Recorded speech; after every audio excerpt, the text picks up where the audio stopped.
I am assuming all of your properties are in an LLC. Since it's commercial, my rate much higher than as an individual.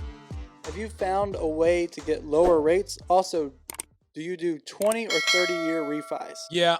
So first question, they are going to be investment properties can be a little bit more pricey than because see what happens is investment properties are covered by banks, credit unions, CMBS, which is commercial backed security.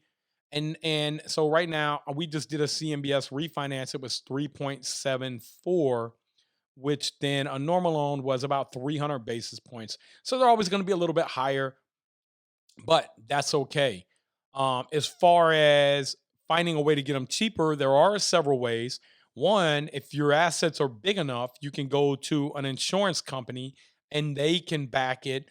They're going to be in the twos right now, but they're only going to go up to about 60, 65%. Doesn't work for houses. They don't really want houses. They want $100 million assets. Um, so there's just really, I mean, you're going to pay a little bit more because it is an investment property and the government is the one who is driving the rates down on the home occupied or homeowner because it's based off the 10-year T or the 30-year T bill. And so you got second part of your question is when you start to do the big commercial deals, you're not going to get a 30-year fixed or a 20-year fixed. And if you do, it's going to come with most of the time CMBS is going to come with a huge prepay. In other words, I go get a 30-year fix in 10 years, I want to sell it. I can't even sell the thing because I have to pay what's called defeasance, meaning that they sold that bond off and for the next 20 years that guy has a coupon that he wants to be paid for. Now, I don't want to get in too complicated. There are ways that that could work, but to me, it's gambling. We typically do a 7 or a 10 on our properties with the soft prepay with the 33221. And that means 3% prepay, $1 million, 30,000, $1 million property, 2%, 20,000.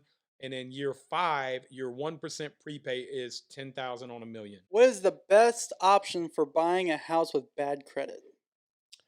Well, I would say number one, we just talked about we're going to take and we're going to create a funnel for everybody to go in for the mortgage lending company.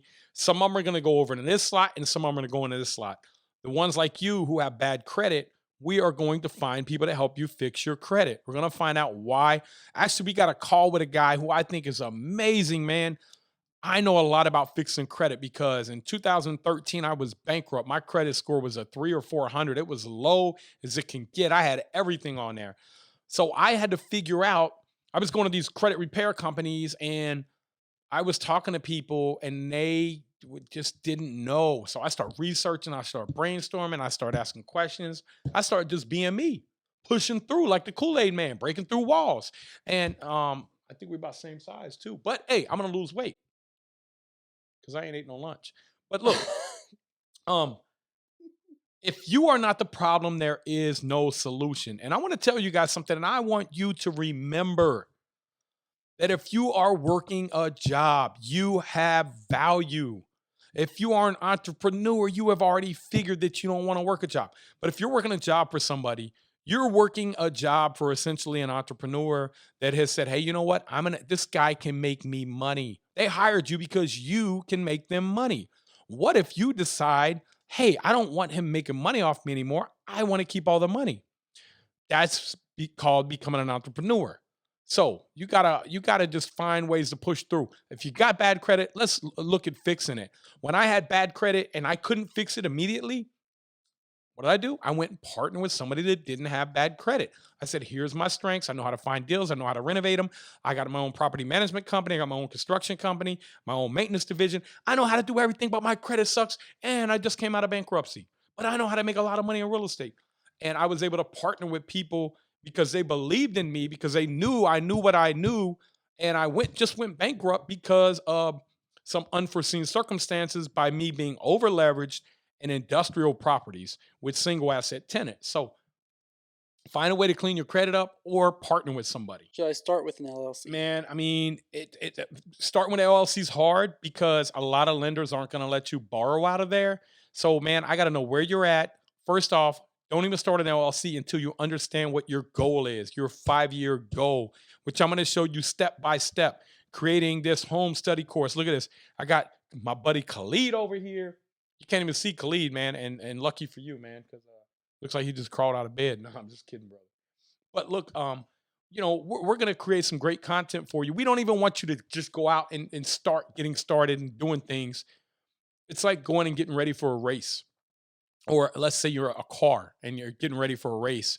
And then you show up with a Ferrari or a Lamborghini and it's an off-road course. Like, man, you got to know what course you're going to go through first. You got to know what the goal is.